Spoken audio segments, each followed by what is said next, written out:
Differential ലെവലിങ്ങിന്റെ ഒരു concept clear ചെയ്തു തരാൻ വേണ്ടിയിട്ടുള്ള ഒരു വീഡിയോ ആണിത് കേട്ടോ. അപ്പോൾ ഈ കൺസെപ്റ്റ് ക്ലിയർ ആയാൽ മാത്രമേ നമുക്ക് ഇത് വെച്ചിട്ടുള്ള പ്രോബ്ലംസ് ഒക്കെ ചെയ്യാൻ കഴിയുള്ളൂ.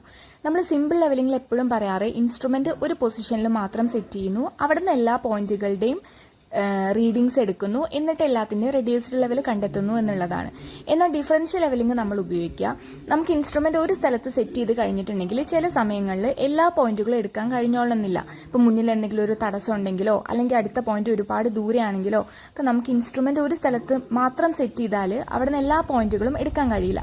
അപ്പം അങ്ങനത്തെ ചില കേസുകളിൽ നമ്മൾ എന്ത് ചെയ്യേണ്ടി വരും, ഇൻസ്ട്രുമെന്റിന്റെ പൊസിഷൻ മാറ്റി മാറ്റി വെക്കേണ്ടി വരും.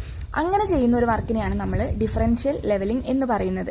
ഇപ്പം ഇവിടെയാണെങ്കിൽ ഫസ്റ്റ് ഞാൻ ഇൻസ്ട്രുമെന്റ് ഒരു സ്ഥലത്ത് സെറ്റ് ചെയ്തു, അതായത് ബെഞ്ച് മാർക്ക് കാണുന്ന രീതിക്ക് ഞാൻ സെറ്റ് ചെയ്തു. അവിടുന്ന് ബെഞ്ച് മാർക്കിലോട്ടുള്ള ബാക്ക് സൈറ്റ് എടുത്തു. പിന്നെ അവിടുന്ന് എടുക്കാൻ കഴിയുന്ന ബാക്കി പോയിന്റുകൾ 3 എണ്ണം ഞാൻ എടുത്തിട്ടുണ്ട്. അതായത് ഒന്നാമത്തെ പോയിന്റ്, രണ്ടാമത്തെ പോയിന്റ്, മൂന്നാമത്തെ പോയിന്റ്. ഇതിൽ 1ഉം 2ഉം പോയിന്റുകൾ ഇന്റർമീഡിയറ്റ് സൈറ്റും അവിടുന്ന് ലാസ്റ്റ് എടുത്തിട്ടുള്ള പോയിന്റ് നമ്മൾ 4 സൈറ്റ് ആയിട്ട് മാർക്ക് ചെയ്യും. അതിനുശേഷം ഇനി ബാക്കിയുള്ള പോയിന്റുകൾ എടുക്കണം എന്നുണ്ടെങ്കിൽ ഇൻസ്ട്രുമെന്റിന്റെ പൊസിഷൻ ഞാൻ ചേഞ്ച് ചെയ്യണം. അപ്പോൾ ആദ്യം വെച്ച സ്ഥലത്ത് നിന്ന് ഞാൻ എന്ത് ചെയ്തു, ഇൻസ്ട്രുമെന്റിനെ എടുത്തിട്ട് നെക്സ്റ്റ് ഒരു പൊസിഷനിലേക്ക് വെച്ച് സെറ്റ് ചെയ്തു. അപ്പോൾ ഈ ഒരു പോയിന്റിനെയാണ് നമ്മൾ ചേഞ്ച് പോയിന്റ് അല്ലെങ്കിൽ CP എന്ന് റെപ്രസെന്റ് ചെയ്യുന്നത് കേട്ടോ, ഇൻസ്ട്രുമെന്റ് ചേഞ്ച് ചെയ്തിട്ടുള്ള പോയിന്റ്.